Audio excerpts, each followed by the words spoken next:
جب انسان اپنے رب کو پہچانتا ہے تو پھر وہ اس کی عظمت، اس کی قدرت، اس کی حیثیت تو جب سمجھ جاتا ہے تو واقعی پھر اس کے آگے جھک بھی جاتا ہے، اور اپنی ساری کوششیں اور اپنے سارے بہترین جذبات یہ سارے کے سارے وہ اپنے رب سے وابستہ کر لیتا ہے۔ دوسری چیز جو بہت اہم ہے وہ ہے اپنی پہچان، اپنے پوٹینشل کو جاننا، اپنی حیثیت کو جاننا، اپنے مقام کو جاننا، خود کو ملنے والی جو نعمتیں ہیں، جو اپرچونٹیز ہیں ہمارے چاروں طرف، ان کو پہچاننا۔ جب تک انسان اپنے آپ کو نہیں پہچانتا اس وقت تک وہ اپنے رب کا صحیح معنوں میں شکر ادا ہی نہیں کر سکتا، کیونکہ وہ ان نعمتوں کو پازیٹیولی یوز ہی نہیں کر سکتا بلکہ استعمال ہی نہیں کرے، جیسے ملی ویسے ہی واپس چلی جائیں گی۔ لیکن بہت سے لوگ اس معاملے میں ساری زندگی بس دوسروں سے مشورہ کرتے رہتے ہیں کہ وہ ہمیں بتا دیں کہ ہمیں کیا کرنا ہے، اپنی عقل سے کام نہیں لیتے، خود محنت نہیں کرتے، خود آگے نہیں بڑھتے، خود رسک نہیں لیتے، اور جب تک انسان کسی جگہ پر اتر کر نہ دیکھے تو پتہ نہیں چلتا کہ وہ کتنی گہری ہے، کسی پانی میں ہاتھ ڈال کے نہ دیکھا جائے تو پتہ نہیں چلتا کہ اس کا ٹیمپریچر کیا ہے۔ تو جب تک ہم کسی بھی فیلڈ میں اتریں گے نہیں، کسی بھی چیز کو ٹیسٹ اینڈ ٹرائی نہیں کریں گے، اس میں محنت نہیں کریں گے، اس میں آگے نہیں بڑھیں گے، تو واقعی ہمیں نہیں پتہ چلے گا کہ ویئر ڈو وی اسٹینڈ، ہم کون ہیں، ہم کیا ہیں، ہم کیا کچھ کر سکتے، کہاں تک جا سکتے۔ جب آگے بڑھیں گے تو پھر آپ دیکھیں گے کہ ہاں ہم یہ کر سکتے ہیں۔ جب مشکل آئے گی اور ہم اس کو عقل استعمال کر کے محنت اور کوشش کے ساتھ اس کو پار کر جائیں گے تو پھر ہمارا اور کانفیڈنس زیادہ ہوگا، پھر اور آگے بڑھیں گے اور آگے بڑھیں گے، اور اس طرح زندگی کے اختتام تک آگے بڑھتے چلے جائیں گے۔ تو اللہ سبحانہ وتعالیٰ کی پہچان کے بعد دوسری اہم چیز ہے اپنے آپ کو پہچاننا اور اپنی حقیقت اور اپنی قیمت معلوم کرنا کہ میری ورتھ کیا ہے، میں کیا کر سکتا ہوں۔ تیسری چیز ہے اس دنیا کی حقیقت کو پہچاننا، کیونکہ جب تک انسان دنیا کی حقیقت کو نہیں پہچانتا وہ دھوکے میں رہتا ہے۔ بعض اوقات انسان یہ سمجھتا ہے کہ جو کچھ ہے بس یہی دنیا کی زندگی ہے، جو فائدہ ہے بس یہی اٹھانا ہے، جو نقصان ہے وہ یہی کا نقصان ہے، یہاں جو آگے بڑھ گیا وہی کامیاب ہے اور جو پیچھے رہ گیا وہ ناکام ہے۔ حالانکہ ساری کامیابی دنیا ہی کی کامیابی نہیں، تیرے آگے آسماں اور بھی ہیں، یعنی ہمارے لیے ابھی اور بہت سی منزلیں باقی ہیں۔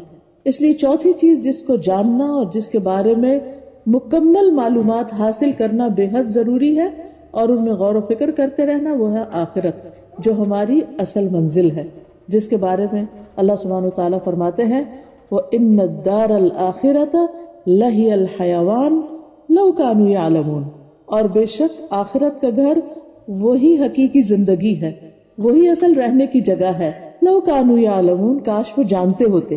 تو اس چیز کا علم حاصل کرنا کہ وہ آخرت کا گھر کیسا ہے، وہ زندگی کیسی ہے، اس میں کیا کچھ ہے، کیا خوشیاں ہیں، غم کیا ہے، فائدے کی چیزیں کیا ہیں، اور کہاں کہاں کیا نقصان ہو سکتا ہے۔ آج میں کچھ باتیں اللہ سبحانہ تعالیٰ کے تعارف کے حوالے سے کروں گی اور پھر اس کے ساتھ ساتھ کچھ اور چیزیں بھی کریں گے انشاءاللہ تعالیٰ۔ سب سے پہلے تو جب ہم قرآن مجید کھولتے ہیں تو اسی سے ہمیں اللہ تعالیٰ کی پہچان ہوتی۔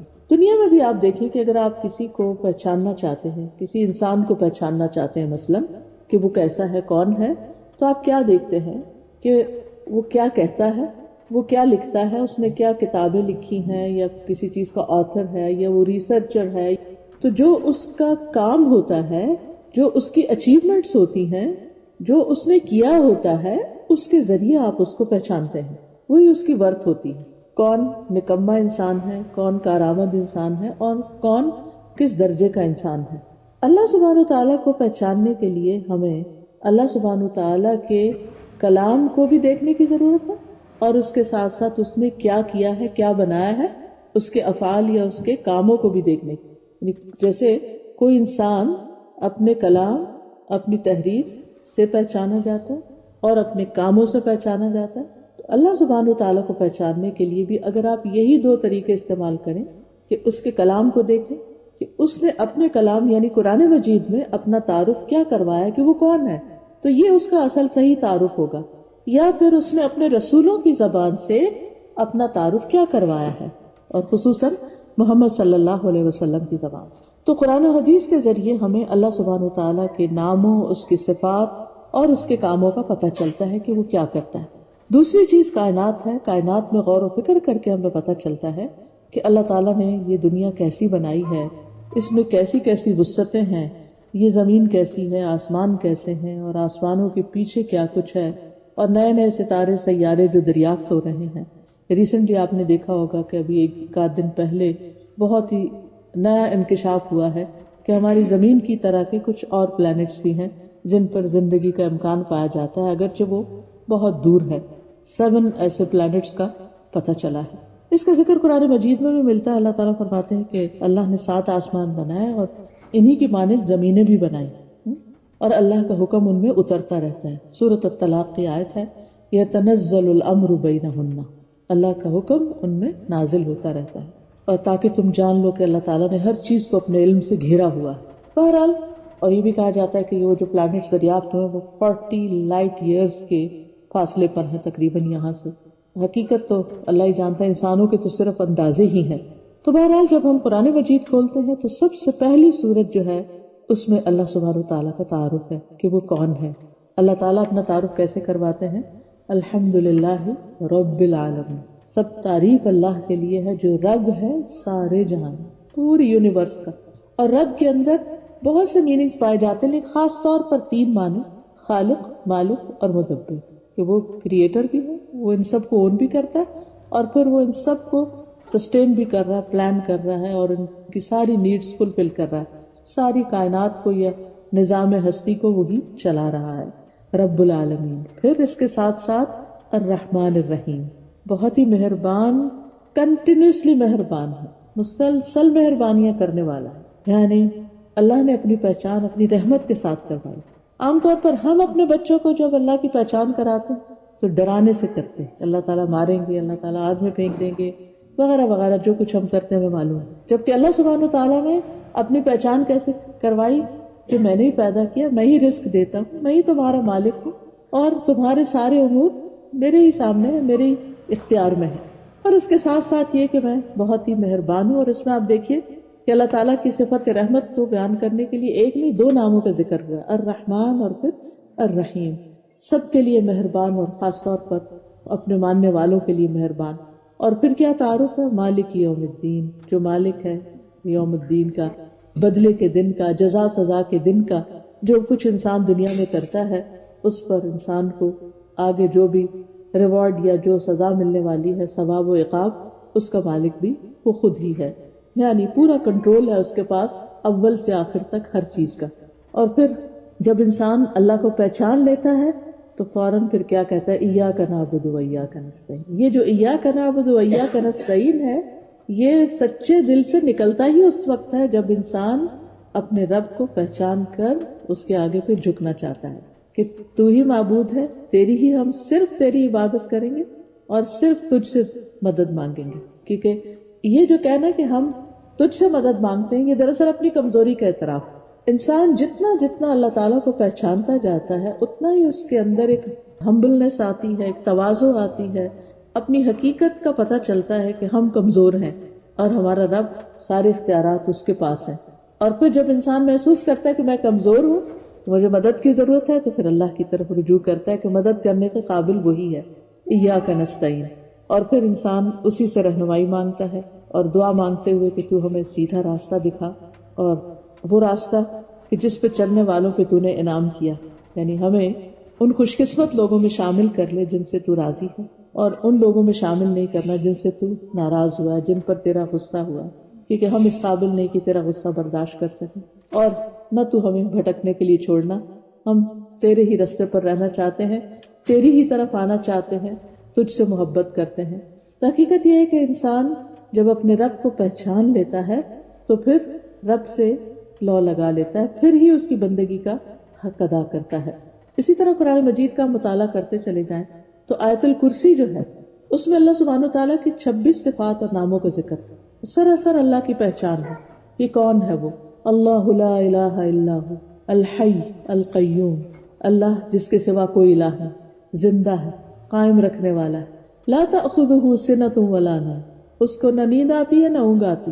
من ذا الذی یشفع عندہ الا باذنہ، کون ہے جو اس کے پاس سفارش کر سکے مگر اس کے اذن کے ساتھ، یعنی ساری طاقت کا مالک وہی ہے. یعلم ما بین ایدیہم وما خلفہم، اس کے علم کا ذکر ہے یہاں کہ کتنا زیادہ اس کا علم، اس کو معلوم ہے جو ان کے آگے اور جو ان کے انسانوں کے ماضی، حال، مستقبل سب سے وہ واقف ہے. ولا یحیطون بشیء من علمہ الا بما شاء. دوسری طرف انسان کا حال کیا ہے کہ اللہ کے علم کا احاطہ نہیں کر سکتے مگر جتنا وہ چاہے. موسیٰ علیہ السلام جب خضر علیہ السلام کے ساتھ کشتی پہ سوار ہوئے کچھ سیکھنے کے لیے، تو ایک چڑیا آئی اور اس نے اپنی چونچ میں پانی کا ایک قطرہ بھرا. تو خضر علیہ السلام نے کہا کہ ساری مخلوق کے علم کی مقدار اس قطرے جتنی ہے سارے سمندر کے مقابلے میں، کہ جس طرح اللہ سبحانہ وتعالیٰ کا علم ہے اس کے مقابلے میں ہم سب کا، پورے انسانوں کا علم بس یہ قطرے برابر ہے. تو جب انسان کو یہ احساس ہو جاتا ہے کہ ہم انسانوں کے پاس اتنا تھوڑا علم ہے اور سارا علم ہی رب کے پاس ہے، تو پھر انسان اس کے آگے جھک جاتا ہے اور جو وہ حکم دیتا ہے اسے خوشی سے قبول کرتا ہے. تو یعلم ما بین ایدیہم وما خلفہم ولا یحیطون بشیء من علمہ الا بما شاء وسع کرسیہ السماوات والارض. اور اس کی کرسی آسمان و زمین پر چھائی ہوئی، یعنی ہر چیز اس کے مکمل کنٹرول اور اختیار میں ہے، کچھ بھی اس سے باہر نہیں ہے. ولا یؤودہ حفظہما. اور اس پوری کائنات کی حفاظت، آسمان و زمین کی حفاظت اس کو تھکاتی نہیں. وہو العلی العظیم. اور وہ بلند ہے، بہت بڑا. تو جب سب سے بڑا وہ ہے تو پھر ہم انسان کیا حیثیت رکھتے ہیں. ایسے ہی جب میں نے پرسوں یہ خبر پڑھی کہ اس طرح زمین کی طرح کے اور پلانٹس کچھ دریافت ہوئے ہیں، اور تو اس وقت مجھے بہت ہی احساس ہوا کہ اس زمین پر بھی ہماری حیثیت کیا ہے. یعنی اگر دیکھا جائے کہ پورے پلانٹ کے مقابلے میں ہم کہاں سٹینڈ کرتے ہیں. ویسے ہی جیسے وہ ایک میدان گھاس سے بھرا ہوتا ہے نا، تو اس میں ایک تنکا ہوتا ہے، تو ہماری حیثیت شاید اس تنکے سے بھی کم ہو جو پوری دنیا کے لوگ ہیں ان کے مقابلے میں، یا جو کچھ اس زمین پر اللہ نے پیدا کیا ہے. تو میں سوچ رہی تھی کہ اگر اس جیسی اور زمینیں ہیں اور وہاں بھی مخلوق بستی ہے، معلوم نہیں کیسی کیسی وہ مخلوق ہو، کیا کچھ وہاں پایا جاتا ہو، اور ان کے مقابلے میں پھر ہم کہاں ہیں، ہماری کیا حیثیت ہے، ہم کیا چیز ہے. کس بات پہ فخر، کس بات پہ غرور، کس بات پہ اکڑ، کس بات پر دوسرے انسانوں کے ساتھ زیادتی یا ناروا رویہ ہمیں زیب ہی نہیں دیتا. یہاں ہمیں تو ساری فکر یہ ہونی چاہیے کہ ہماری اپنی نجات اور ہماری بخشش کیسے ہوگی اور ہماری جان کیسے چھوٹے گی، ہم اتنے بڑے رب کے سامنے کس طرح جا کر کھڑے ہوں گے.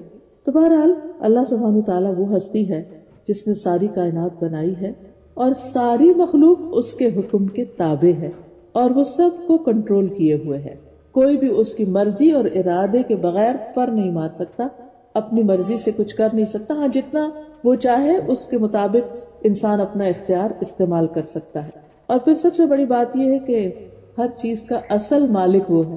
ہم انسانوں کو اس دنیا کی حقیقت ہم سب جانتے ہیں کہ ہم دنیا میں آتے ہیں، ایک وقت گزارتے ہیں اور اس کے بعد پھر چلے جاتے ہیں. دنیا میں آنے کے بعد جو کچھ بھی ہم ایکوائر کرتے، جو کچھ بھی حاصل کرتے، جس چیز کے مالک ہوتے ہیں، بس وہ ٹیمپریری ہے، چند سالوں کی بات ہے، چند گنے ہوئے دنوں کی بات ہے. جب انسان فوت ہو جاتا ہے ہر چیز اس کے نام سے اتر جاتی ہے، دوسروں کی طرف منتقل ہو جاتی ہے اور انسان کہیں اور منتقل ہو جاتا ہے. اس دنیا میں اس کا وقت ختم ہو جاتا ہے، یہاں سے نکال دیا جاتا ہے، اس کا ٹائم پیریڈ ختم ہو گیا. جیسے آپ کسی ملک میں جاتے ہیں، آپ کو وہاں جتنے عرصے کا ویزا ملتا ہے یا رہائش کا پرمٹ ملتا ہے، اس کے بعد آپ کو وہاں سے نکلنا ہوتا ہے، جانا ہوتا ہے. اسی طرح اس دنیا سے بھی ایک دن سب انسانوں کو باری باری جانا ہے. تو پھر اصل مالک کون ہے؟ ہمارے بڑے چلے گئے، پھر ہم چلے جائیں گے، پھر ہماری آگے کی جنریشن چلی جائے گی. تو یہ سب کچھ جو ہمیں دکھائی دیتا ہے اس کا اصل مالک اللہ ہے. کل من علیہا فان ویبقى وجہ ربک ذو الجلال والاکرام. ہر چیز اس پہ فنا ہونے والی ہے، باقی رہنے والی چیز صرف تیرے رب کا چہرہ ہے اور ہر چیز اس کے علاوہ ختم ہو جائے گی. تو اصل کنٹرول اللہ کے پاس ہے. رسول اللہ صلی اللہ علیہ وسلم نے فرمایا بلا شبہ تم سب مملوک ہو اور رب اللہ عز و جل ہی ہے، مالک اللہ ہی ہے. پھر اسی طرح ہمیں یہ بھی یاد رکھنا چاہیے کہ ہمارا خالق ہونے کے ساتھ ساتھ ہمارا رازق بھی وہی ہے. اسی نے ہمیں زندگی دی، اسی نے یہ روح ہمارے اندر پیدا کی جس کی وجہ سے ہم دیکھتے ہیں، بولتے ہیں، سنتے ہیں، سمجھتے ہیں، عقل اور شعور سے کام لیتے ہیں. یہ روح نکال لی جائے تو باقی کچھ بھی نہیں. تو یہ روح اس نے ہمارے اندر ڈالی. دنیا میں کہیں روح بکتی نہیں، کہیں بنتی نہیں، کوئی دے نہیں سکتا، اور جب وہ چاہے گا واپس لے لے گا، کوئی بھاگ بھی نہیں سکتا. اینما تکونوا یدرککم الموت. کہیں پر بھی تم ہو گے موت تمہیں پا لے گی، پہنچ جائے گی، چلے جائیں گے. اب آپ دیکھیے کہ اس عرصے کے دوران جو اس نے ہمیں زندگی کا دیا ہے، یہ روح اور جسم کو ساتھ ملا کر دیا ہے، اس میں ہمارا کھانا پینا، لباس، باقی تمام ضروریات، ہماری جسمانی ضروریات، ہماری جذباتی ضروریات، ہماری عقل کی ضروریات، ان سب کو پورا کرنے والا، ان کی نرشمنٹ کرنے والا دراصل اللہ ہی ہے. اور ان ضروریات کو پورا کرنے کے لیے آپ دیکھیے زمین سے کیا کچھ نہیں اگایا اس نے، اور کیسے کیسے جانور ہمارے لیے پیدا کیے، اور کیا کیا چیزیں ہماری ضرورت کی، اور پھر ان چیزوں کو استعمال کرنے کے لیے ہمیں ٹیسٹ بھی دیا، ہمیں ذوق دیا، چکھنے کا ذائقہ بھی دیا، ہمیں سونگنے کی صلاحیت دی، ہمیں دیکھنے کی، اور رنگوں کو ہم دیکھ سکتے ہیں، صرف بلیک اینڈ وائٹ نہیں، اور پھر طرح طرح کی آوازیں ہم سن سکتے ہیں، بہت سی چیزوں کو ہم محسوس کر سکتے ہیں. ہم بہت سی چیزیں جو دیکھ کے ہم ان سے کچھ اثر لیتے ہیں، اور کچھ ان سین چیزیں ایسی بھی ہوتی ہیں کہ جن کے اثرات ہم پر پڑ رہے ہوتے ہیں. پھر اسی طرح آپ دیکھیے کہ اللہ سبحانہ وتعالی نہ صرف ہے کہ ایک ایک ذرے کا مالک، اور ایک ایک ذرہ ہمارے جسم کا ایک ایک سیل اس کے حکم کے مطابق چل رہا ہے، اسی طرح پوری کائنات کا ایک ایک ستارہ سیارہ بھی اسی کے حکم سے گھوم رہا ہے. جس طرح ہمارے جسم میں خون دوڑ رہا ہے، اسی طرح کائنات میں مختلف چیزیں دوڑ رہی ہیں، اور ان سب کو کام کرنے کا موقع بھی دے رہا ہے کہ یہ چیزیں آپس میں ٹکراتی نہیں. پھر اسی طرح زندگی اور موت کا مالک بھی اللہ ہی ہے، وہی زندگی دیتا ہے، وہی موت دیتا ہے، اور وہی سارے خزانوں کا مالک ہے. وَلِلَّهِ خَزَائِنُ السَّمَاوَاتِ وَالْأَرْضِ وَإِن مِّن شَيْءٍ إِلَّا عِندَنَا خَزَائِنُهُ. کوئی چیز ایسی نہیں جس کے خزانے ہمارے پاس نہ ہو، لیکن ان کا کنٹرول اللہ کے ہاتھ میں ہے. پھر اسی طرح ہدایت کا مالک بھی وہی ہے. حدیث میں آتا، بہت ہی خوبصورت حدیث ہے، نبی صلی اللہ علیہ وسلم اپنے رب تبارک و تعالیٰ سے روایت کرتے ہیں، بے شک اللہ تعالیٰ فرماتے ہیں، اے میرے بندے، تم سب گمراہ ہو سوائے اس کے جسے میں ہدایت دوں، بس تم مجھ سے ہدایت مانگو، میں تمہیں ہدایت دوں گا. تو جو اللہ سے ہدایت مانگتا ہے اللہ اس کو ہدایت دیتا ہے، اور ہدایت اصل میں اللہ ہی کی ہدایت ہے. اے میرے بندو، تم سب بھوکے ہو سوائے اس کے جس کو میں کھلاؤں، تم مجھ سے کھانا مانگو، میں تمہیں کھانا کھلاؤں گا. یعنی انسان کی جسمانی ضروریات بھی اللہ پوری کرتا ہے. اسی طرح لباس کے بارے میں بھی فرمایا، تم مجھ سے مانگو میں تمہیں پہناؤں گا. اے میرے بندو، تم دن رات گناہ کرتے ہو اور میں سارے گناہ بخشتا ہوں، تم مجھ سے بخشش مانگو میں تمہیں بخش دوں گا.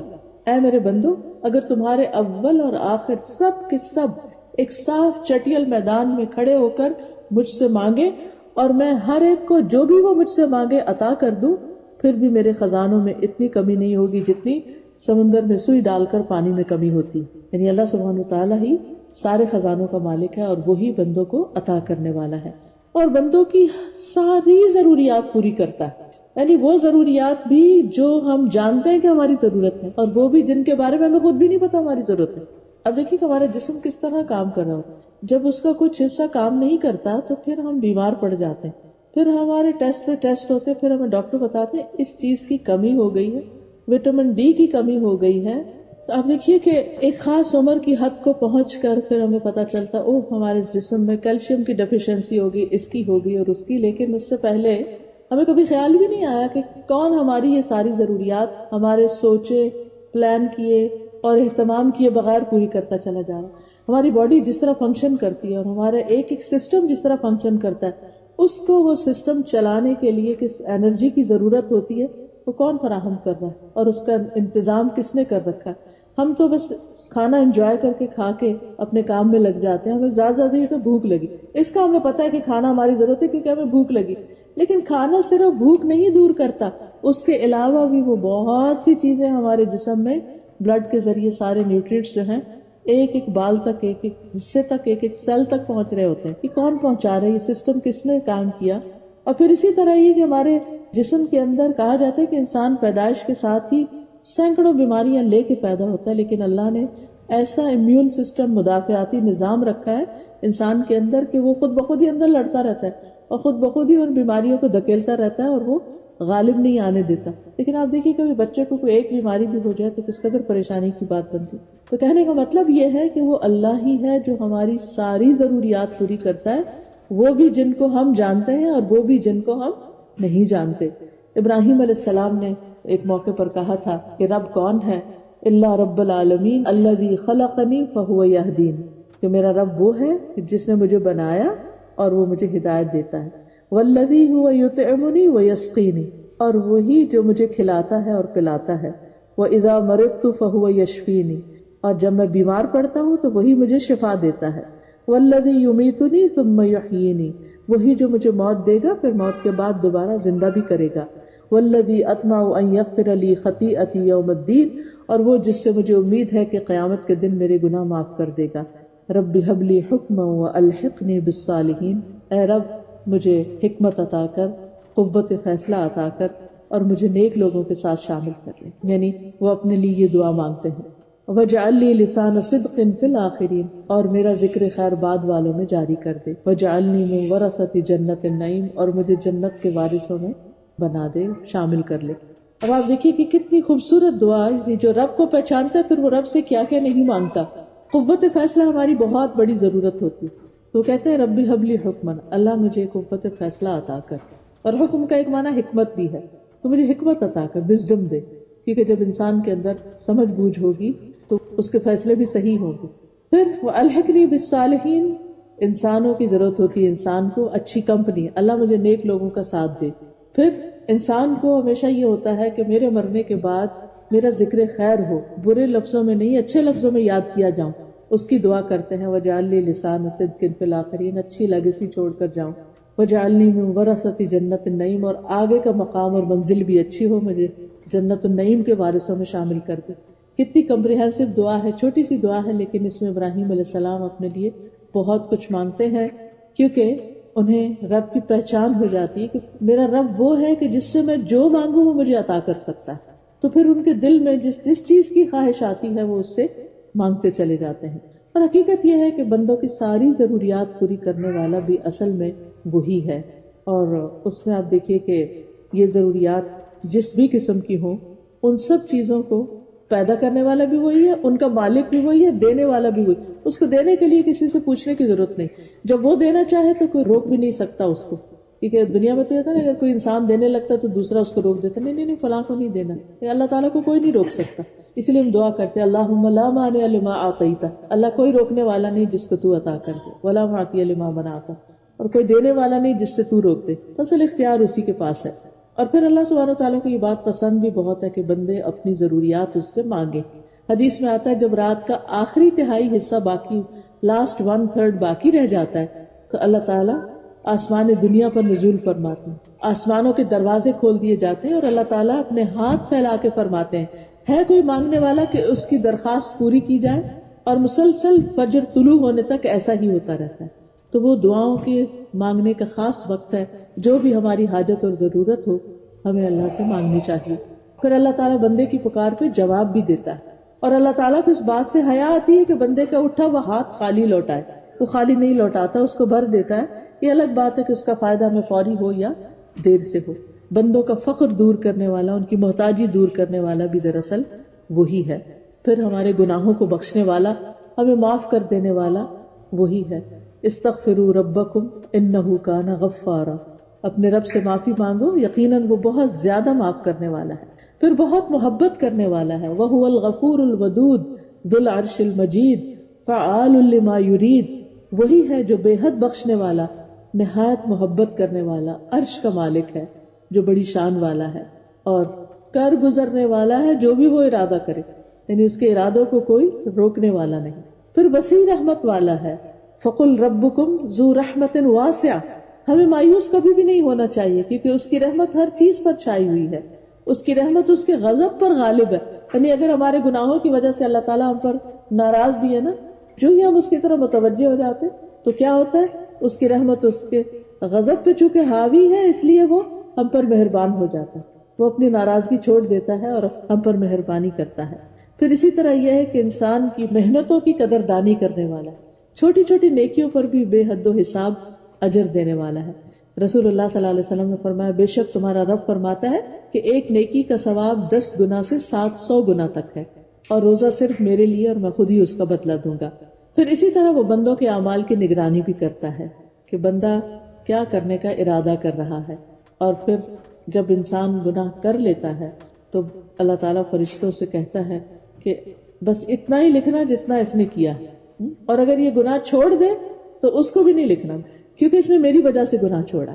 پھر اسی طرح اللہ سبحانہ تعالیٰ صرف صحت مند، صرف مالدار، صرف ریسورسفل لوگوں کی دعائیں نہیں سنتا، اللہ تعالیٰ سب کی سنتا ہے، بیماروں کی بھی سنتا ہے، غریبوں کی بھی سنتا ہے، گناہگاروں کی بھی سنتا ہے، کیونکہ وہ سب کا رب ہے. پھر اسی طرح بندوں کے اعمال کی قدردانی کرتا ہے. ایک لقمہ انسان اگر اللہ کی راہ میں خلوص نیت سے خرچ کرتا تو اللہ تعالیٰ اس کو احد پہاڑ جتنا بنا دیتا. اس کو بڑھاتا رہتا ہے. پھر یہ بھی ہمیں یاد رکھنا چاہیے کہ وہ رب ہی ہے جس کی طرف ہم سب کو واپس جانا ہے اور اس کے سامنے جا کھڑے ہونا ہے. لہذا اس کے ساتھ تعلق، دوستی، اس سے محبت، اس پر ایمان، اس پہ توکل اور اس کے ساتھ ایک مضبوط کنیکشن بے حد ضروری ہے. اور پھر بار بار ہم یہ کہتے ہیں انا للہ و انا الیہ راجعون، جس کا مطلب یہ ہے کہ ہم اللہ کے ہیں اور اللہ ہی کی طرف ہم کو واپس جانا ہے. پھر اسی طرح جب فرشتے آتے ہیں جان لینے کے لیے تو وہ کہتے ہیں چلو اپنے رب کی طرف. اور قرآن مجید میں بھی آتا ہے یا ایتھا النفس المطمئنہ ارجعی الی ربک راضیۃ مرضیہ.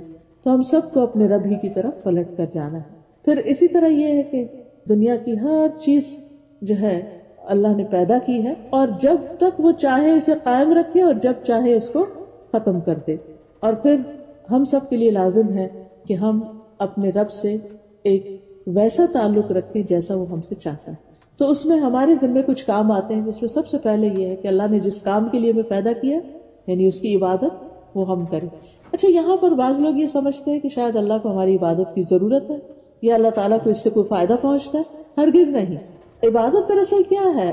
اللہ کے بتائے ہوئے طریقے کے مطابق زندگی بسر کرنا، یہ عبادت ہے. یعنی مختلف کاموں میں جیسے وہ کہتا کرو ویسے کر لینا عبادت ہے.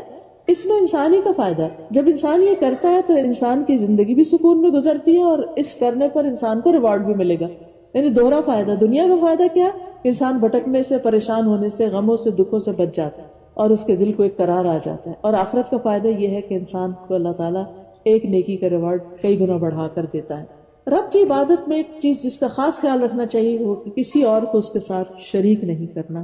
اور اس میں ہم الحمدللہ کو بتوں کو شریک نہیں کرتے، کچھ انسانوں کو نہیں کرتے، لیکن یہ جو ریاکاری اور دکھاوا ہے یہ کہیں نہ کہیں سے کریپن ہو جاتا ہے اور شیطان انسان کے اعمال کو خراب کرنے کی کوشش کرتا ہے. تو اللہ تعالیٰ سورۃ الکہف کے آخر میں فرماتے ہیں فَمَنْ كَانَ يَرْجُو لِقَاءَ رَبِّهِ فَلْيَعْمَلْ عَمَلًا صَالِحًا وَلَا يُشْرِكْ بِعِبَادَةِ رَبِّهِ أَحَدًا. کہ جو شخص اپنے رب سے ملاقات کی امید رکھتا ہو تو اس کے لیے لازم ہے کہ وہ نیک عمل کرے اور اپنے رب کی عبادت میں کسی کو شریک نہ کرے. تو شرک جو ہے یہ اللہ تعالیٰ کو سخت ناپسند ہے اور اس کے لیے انسان کو بہت احتیاط کرنے کی ضرورت ہے. اور پھر یہ ہے کہ انسان کو اللہ کی عبادت کے لیے وقت نکالنا چاہیے. نو میٹر واٹ، کتنے بھی آپ مصروف ہیں، بیمار ہیں، مسافر ہیں، کچھ بھی، اللہ کے لیے وقت نکالے. اچھا، اب ہم کہتے ہیں شاید اللہ تعالیٰ کو ہماری ضرورت پڑ گئی کہ ہم اس کے لیے وقت نو وے. اصل میں ہمیں ضرورت ہوتی ہے اس کی. اور آپ یقین کریں کہ جو لوگ نماز پڑھتے ہیں اپنے کام کے وقت پہ سے نکل کر وہ اس بات کو اچھی طرح سمجھتے ہیں کہ انسان مسلسل دنیا کے کاموں میں سر کھپائی کرتا رہتا ہے، ذہنی طور پر بھی تھک جاتا ہے، بعضوں کو جسمانی طور پر بھی تھک جاتا ہے. ایسے میں جب نماز کی بریک آ جاتی ہے، انٹرول آ جاتا ہے، آپ دیکھیں کہ آپ وضو کر کے جب اللہ کے حضور کھڑے ہوتے ہیں تو آپ کی وہ تھکاوٹ بھی اتر جاتی ہے اور آپ کے دل کو بھی ایک قرار آتا ہے، ایک سکون آ جاتا ہے. کبھی ایسا ہوتا ہے کہ آپ انسانوں کے بیچ میں ہوتے ہیں، کوئی آپ کو ہرٹ کر دیتا ہے، آپ کو دل چاہتا ہے کہ آپ پھوٹ پھوٹ کر روئیں، کبھی آپ کسی طرح دکھی ہو جاتے ہیں. لیکن جو ہی آپ اسی درمیان میں نماز کے لیے چلے جاتے ہیں تو پہلے اور بعد کی کیفیت بالکل فرق ہو جاتی ہے. آپ کا دکھ دور ہو جاتا ہے، تکلیف ختم ہو جاتی ہے. اور یہ ایک حقیقت ہے. لیکن بعض لوگ کہتے نہیں ہم نماز بھی پڑھتے ہیں مگر چین نہیں ملتا. اصل بات یہ کہ ہم وہ نماز بس پڑھ ہی چھوڑتے، اس میں اللہ کو یاد نہیں کرتے. جو شخص اللہ تعالیٰ کی عظمت کو دل میں رکھ کے اس کے آگے جھکتا ہے اور اس سے دعائیں کرتا ہے، یہ ہو نہیں سکتا کہ پھر اس کی پریشانی دور نہ ہو. کیونکہ سارے انبیاء علیہ السلام کا طریقہ یہی تھا کہ جب انہیں کوئی دکھ پریشانی ہوتی وہ فوراً نماز کی طرف دوڑتے اور اس سے ان کی پریشانی دور ہو جاتی. نبی صلی اللہ علیہ وسلم حضرت بلال سے کہتے تھے اقم الصلاۃ یا بلال ارحنا بہا، اے بلال نماز قائم کرو اور اس کے ساتھ ہمیں راحت پہنچاؤ. یعنی ہم دنیا کے غموں سے تھک گئے ہیں، نماز میں بریک لیں اور ہم راحت حاصل کریں. اب کیا ہمارے ایک سجدے سے اللہ تعالیٰ کو مقام اوپر ہوگا؟ وہ تو سب سے اعلیٰ پہلے ہی ہے، اسے کوئی فائدہ نہیں. لیکن یہ کہ ہر سجدے کے بدلے مومن کا درجہ اونچا ہو جاتا ہے، ہر سجدہ ایک درجے میں اضافہ کرتا چلا جاتا ہے. تو یاد رکھیے کہ عبادت ہمارے اپنے لیے ہے، اللہ تعالیٰ کو اس کا فائدہ نہیں. اس عبادت میں اصل چیز اللہ کی یاد ہے. یعنی نماز کے لیے بھی کہا گیا اقم الصلاۃ لذکری، نماز میری یاد کے لیے قائم کرو. یہ نہیں کہ اسے مصیبت سمجھ کر اور ایک ڈیوٹی سمجھ کر بس ادا کرنے چلے جاؤ بے روح، نہیں، اللہ کی یاد کے لیے، کیونکہ اللہ کی یاد سے دلوں کو اطمینان نصیب ہوتا ہے. اور پھر اللہ سبحانہ تعالیٰ سے تعلق میں جو چیز بہت فائدہ مند ہے وہ اللہ کا ذکر ہے. اٹھتے بیٹھتے چلتے پھرتے، نماز تو ایک فارمل ذکر کا طریقہ، لیکن نماز کے بعد بھی انسان کو اللہ کا ذکر کرتے رہنا چاہیے. پھر اسی طرح یہ ہے کہ نماز بھی محبت میں پڑھنی چاہیے، اس کی راہ میں صدقہ خیرات بھی محبت سے کرنا چاہیے. یعنی اللہ کی محبت میں جو بھی شخص کوئی کام کرتا ہے تو اللہ سبحانہ وتعالیٰ اس کے دل کو ایک خاص ٹھنڈک اور مٹھاس بخشتے ہیں. یعنی ایمان کی سویٹنس اس کو نصیب ہوتی ہے جو اللہ کی محبت میں اچھے کام کرتے ہیں اور اللہ سے محبت رکھتے ہیں. اور اس میں سب سے بڑا فائدہ یہ ہے کہ انسان قیامت کے دن اللہ کے عرش کے سائے تلے ہوگا، اللہ کے خاص بندوں میں شامل ہوگا. اس لیے اللہ کی محبت، لیکن اللہ کی محبت اس وقت تک کامل نہیں ہوتی جب تک اللہ کا ڈر نہ ہو. یہ دونوں ہی چیزیں ہوں تو انسان کے اندر ایک اعتدال آتا ہے. پھر رب کا فرما بردار بننا، وَأَنِيبُوا إِلَىٰ رَبِّكُمْ وَأَسْلِمُوا لَهُ، اپنے رب کی طرف پلٹ آؤ اور اس کے فرما بردار بن جاؤ. تو جب اتنے بڑے رب سے ہمارا تعلق ہے تو پھر رب ہی کی طرف ہمیں ہر معاملے میں لوٹنے کی ضرورت ہے. پھر اپنے آپ کو اپنے رب کے سپرد کر دینا، اپنے بچوں کو، اپنے گھر کو، اپنے سارے معاملات کو. خصوصاً رات کو سوتے وقت آپ دعا کریں، اللہم اسلمت نفسی الیک، اللہ میں نے اپنا نفس تیرے حوالے کر دیا. ووجہت وجہی الیک، اور اپنا چہرہ بھی تیری طرف کر لیا. اور وفوضت امری الیک، اور میں نے اپنا معاملہ تیرے سپرد کر دی. یعنی رات کو سوتے وقت انسان کے دماغ کو جتنی بھی پریشانیاں اور فکر مندیاں جس سے انسان کی نیند ڈسٹرب ہوتی ہے، ان سارے معاملات کو سوچ کے کہے کہ رب میں نے یہ سب تیرے حوالے کر دیے، تو ہی ان کو درست کرنے والا ہے، میرے میں تو اتنی طاقت نہیں، میں تو سارا دن کشمکش کے بعد اس وقت اتنا تھک چکا ہوں کہ اب میں تو بیٹھ بھی نہیں سکتا، مجھے تو سونا ہی سونا. ہم سو جاتے ہیں اور اپنے معاملات اللہ کے حوالے کر دیتے ہیں کہ تو جانے اور تیرا کام. پھر اسی طرح یہ ہے کہ انسان کو رب کے ساتھ تعلق میں ہمیشہ اضافہ کرتے چلے جانا چاہیے، اس کی طرف بڑھتے چلے جانا. قرآن مجید میں آتا ہے فَفِرُّوا إِلَى اللَّهِ، اللہ کی طرف دوڑو، یعنی دوڑ کر سبقت کرتے ہوئے رب کی طرف بڑھتے چلے جانا چاہیے. پھر جو رب نے نازل کیا ہے اس چیز کی پیروی کرنی چاہیے، یعنی قرآن مجید اور نبی صلی اللہ علیہ وسلم کی تعلیمات جو ہیں. اور پھر اپنی پہچان رب کے ساتھ کرنی چاہیے، ربانی بننا چاہیے. اور پھر رب کی رضا کے متلاشی رہنا چاہیے، ہر کام میں یہ دیکھنا چاہیے کہ اس سے میرا رب راضی ہے کہ نہیں. اور جو کام بھی کرنا ہو رب کی رضا کے لیے کرتے چلے جائیں تو وَلَسَوْفَ يَرْضَىٰ، اللہ تعالیٰ بھی آپ سے راضی ہو جائے گا. اور ہر ایسی چیز سے بچے کہ جس میں اللہ کی ناراضگی ہو. رسول اللہ صلی اللہ علیہ وسلم نے فرمایا جس نے لوگوں کو ناراض کر کے اللہ کو راضی کیا، اللہ اسے لوگوں کے مقابلے میں کافی ہو جائے گا. اور جس نے لوگوں کو راضی کرنے کے لیے اللہ کو ناراض کیا تو اللہ تعالیٰ اسے لوگوں کے سپرد کر دیتے، پھر لوگ اس کے ساتھ جیسا چاہیں سلوک کریں. تو ہمیں رب کی ناراضگی کے کاموں سے بچتے رہنا چاہیے، اور صرف کاموں سے نہیں بلکہ ان الفاظ سے بھی بچنا چاہیے جو رب کو پسند نہیں. خصوصاً رب کے بارے میں ایسی باتیں کہنا جو رب نے فرمائی نہیں ہے. غم ہو، دکھ ہو، تکلیف ہو، ہر موقع پر زبان کا استعمال احتیاط سے. نبی صلی اللہ علیہ وسلم کے بیٹے تھے حضرت ابراہیم جو تھے، حضرت ابراہیم جب فوت ہوئے تو نبی صلی اللہ علیہ وسلم کی آنکھوں سے آنسو بہنے لگے. صحابہ بڑے حیران ہوئے کہ آپ بھی روتے ہیں. فرمایا کہ ہاں دل غمگین ہے، آنکھ آنسو بہاتی، لیکن زبان سے وہی نکلے گا جو رب کو راضی کرنے والا ہوگا. پھر اسی طرح یہ ہے کہ اللہ نے جو ہمیں دین دیا ہے اس پر بھی راضی ہونے کی ضرورت ہے، کیونکہ اس پر دل تنگ نہیں ہونا چاہیے، اسے خوشی سے قبول کرنا چاہیے، اس کے حلال و حرام پر راضی رہنا چاہیے. یہ نہیں کہنا چاہیے یہ بھی حرام ہے، یہ نہ کرو، یہ نہ کرو، اس طرح کی بات نہیں کرنی چاہیے. جن چیزوں سے بھی اس نے ہمیں روکا ہے اس میں ہمارا فائدہ نہیں، ہر اس چیز سے اس نے روک دیا ہے جو ہمارے لیے نقصان دہ ہے. پھر اسی طرح رب کے احسانات کو ماننا چاہیے، اس کا شکر گزار بننا چاہیے اور اس پر توکل کرنا چاہیے. یاد رکھیے کہ زندگی میں ہر وہ معاملہ جس کے بارے میں سوچ کر ہم فکر مند ہو جاتے ہیں اور یا کچھ کرنا چاہتے ہیں تو بزدلی ہمیں روک دیتی ہے، ایسے تمام معاملات میں اللہ تعالیٰ پر بھروسہ کر کے آگے بڑھنا چاہیے. اور جب کسی بھی چیز کے بارے میں آپ بے بس ہو رہے ہوں اور لوگ آپ پہ غالب آنے لگے یا کوئی چیز آپ کو تنگ کرنے لگے، کوئی خیال تنگ کرنے لگے، تو اس وقت یہ دعا ضرور پڑھا کیجیے، حسبی اللہ لا الہ الا هو علیہ توکلت وہو رب العرش العظیم، کہ مجھے اللہ کافی ہے، اس کے سوا کوئی معبود نہیں، میں نے اسی پہ بھروسہ کیا، وہ عرش عظیم کا رب ہے جو اتنے بڑے عرش کا مالک ہے جس نے ساری مخلوق کو گھیرا ہوا ہے اس کے عرش میں، اس کی کرسی نے بھی اور پھر اس کے بعد اس کے عرش نے. تو کیا وہ مجھے کافی نہیں ہو سکتا؟ ہر چیز تو اس کے کنٹرول میں. پھر اسی طرح ایک اور جگہ پر آتا ہے الیس اللہ بکاف عبدہ، کیا اللہ اپنے بندے کے لیے کافی نہیں؟ بالکل کافی ہے. اصل ضرورت ہے کہ اس پر بھروسہ کرے انسان. ومن یتوکل علی اللہ فہو حسبہ، جو اللہ پہ بھروسہ کرتا ہے اللہ تعالیٰ اس کو کافی ہو جاتا ہے. پھر اسی طرح رب المشرق والمغرب لا الہ الا هو فاتخذہ وکیلا، مشرق اور مغرب کا رب، اس کے سوا کوئی معبود نہیں، اسی کو کارساز بنا لو. پھر اسی طرح رب سے کبھی مایوس نہ ہوا جائے، رب سے امیدیں اچھی رکھی جائیں، اور رب سے ملاقات کا شوق ہمارے دل میں رہے، اور جب شوق ہوگا تو پھر ہم اس کی تیاری بھی کریں گے، اور تیاری میں اہم ترین چیز یہ ہے کہ وہ کام کریں جس کو دیکھ کے رب ہم سے ملاقات پر خوش ہو جائے۔ اور پھر یہ ہے کہ رب کو جو خوش کرنے والے کام ہیں ان میں سے ایک یہ ہے کہ رب سے مانگتے رہیں، ہر دم مانگتے رہیں، خوب خوب دعائیں کرتے رہیں، اپنے لیے کریں، پھر والدین کے لیے کریں، رب ارحمہما کما ربیانی صغیرا، اپنے ازواج اور اولاد کے لیے کریں، ربنا ہب لنا من ازواجنا وذریاتنا قرۃ اعین واجعلنا للمتقین اماما۔ پھر اولاد کے لیے خاص طور پر دعا کہ رب هب لی من الصالحین کے علاوہ رب لا تذرنی فردا وانت خیر الوارثین، یعنی اللہ میری اولاد کو اتنا نیک بنا کہ میرے بعد وہ میرے نیکی میں میرے وارث ہو۔ پھر رب اجعلنی مقیم الصلاۃ ومن ذریتی ربنا وتقبل دعا۔ پھر لوگوں کے لیے دعا، سب کی بخشش کی دعا، ربنا اغفر لی ولوالدی وللمؤمنین یوم یقوم الحساب۔ تو گناہوں سے معافی کی دعائیں بھی کرنی چاہیے، اپنے لیے، دوسروں کے لیے، رب اغفر وارحم وانت خیر الراحمین۔ اور پھر خیر پانے کے لیے رب سے دعا کرنی چاہیے، رب انی لما انزلت الی من خیر فقیر۔ پھر صبر کے لیے دعا کرنی چاہیے، ربنا افرغ علینا صبرا وثبت اقدامنا وانصرنا علی القوم الکافرین۔ پھر علم میں اضافے کے لیے دعا جو نبی صلی اللہ علیہ وسلم کو سکھائی گئی، رب زدنی علما۔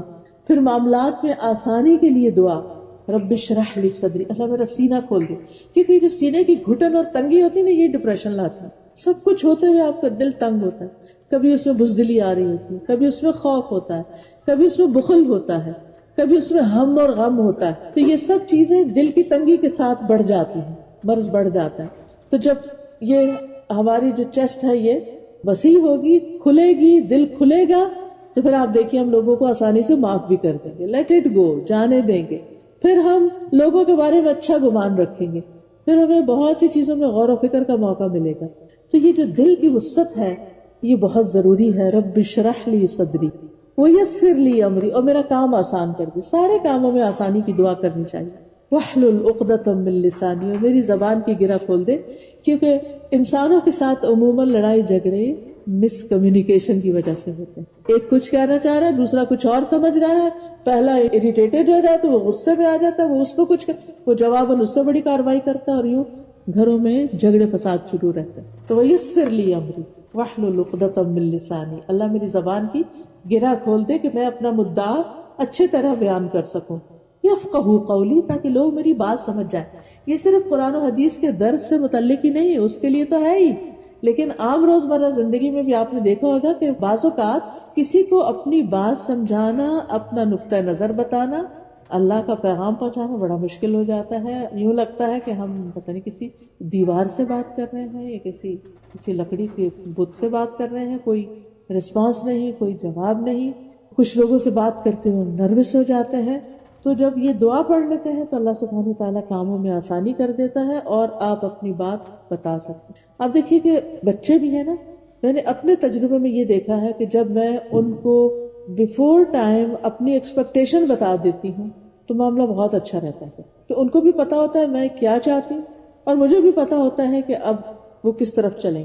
جب وہ کمیونیکیشن گیپ ہوتا ہے نا تو پھر وہ کچھ کہہ رہے تھے، آپ کچھ کہہ رہے، کچھ کہہ رہے، آپ اوپر سے کچھ کہہ رہے، وہ بات ہی نہیں بنتی، جس کے نتیجے میں پھر تعلقات اچھے نہیں رہتے۔ پھر اسی طرح اس بات کے لیے بھی دعا کرنی چاہیے کہ اللہ تعالیٰ ہمیں ذکر کی، شکر کی، اچھی عبادت کی توفیق عطا کرے، شیاطین سے ہماری حفاظت کرے، کیونکہ رب ہی ہے جو ان کو دیکھتا ہے اور ان کو پکڑ سکتا ہے، ہم تو شیطان کا مقابلہ کر ہی نہیں سکتے۔ تو رب اعوذ بک من ہمزات الشیاطین واعوذ بک رب ان یحضرون۔ پھر اسی طرح یہ ہے کہ کہیں پر آپ جائیں، کسی طرح کی کوئی خوف، پریشانی، گھبراہٹ ہو تو اسی سے ہی مدد مانگیں، اور پھر خاص طور پر اپنے دل کی سلامتی کی دعا کریں، کیونکہ دل ہی غور و فکر کا منبع اور مرکز ہوتا ہے۔ اگر دل بھٹک جائے تو ہر چیز ہی ٹیڑھی ہو جاتی ہے۔ کبھی آپ نے دیکھا ہوگا نا کہ اگر چکر آ رہے ہوں آپ کو تو یوں لگتا ہے کہ چیزیں ہل رہی ہیں یا اوپر نیچے ہو رہی ہیں، حالانکہ چیزیں تو اپنی جگہ قائم ہیں، ہمارے اندر کچھ چینج آ گیا، خرابی آ گئی۔ جب آپ اس کو فکس کرتے ہیں اپنی جگہ پر آ جاتا ہے اور آپ ٹھیک دیکھنے لگتے ہیں۔ تو اسی طرح دل کی استقامت، دل کی ہدایت اور دل کی سلامتی کی دعا کرنی چاہیے، کیونکہ دل سلامت ہوگا تو انشاءاللہ اعمال بھی سلامت ہو جائیں گے۔ پھر دنیا اور آخرت کی بھلائیوں کی دعا اپنے رب سے کرنی چاہیے، ربنا آتنا فی الدنیا حسنۃ وفی الآخرۃ حسنۃ وقنا عذاب النار، اور پھر آگ سے بچنے کی خاص دعا، اور پھر جنت پہ گھر لینے کی دعا جیسے حضرت آسیہ نے کی تھی. کیا کہا تھا انہوں نے؟ رب ابن لی عندک بیتا فی الجنہ ونجنی من فرعون وعملہ ونجنی من القوم الظالمین. تو اللہ تعالیٰ سے دعا ہے کہ اللہ تعالیٰ ہمیں اپنی پہچان دے، ہمیں اس دنیا کی حقیقت سمجھا دے، ہمیں آخرت کی حقیقت سمجھا دے، اور ہمیں اپنی پہچان دے تاکہ ہم اپنی زندگی کو ضائع ہونے سے بچائیں اور اس میں وہ کام کر کے جائیں جن کا آگے حساب کتاب ہونا ہے، جس کے بارے میں پوچھا جائے گا، اور جن پر پھر ہماری آئندہ کی خوشی یا غم کا انحصار ہے. وآخر دعوانا ان الحمد للہ رب العالمین.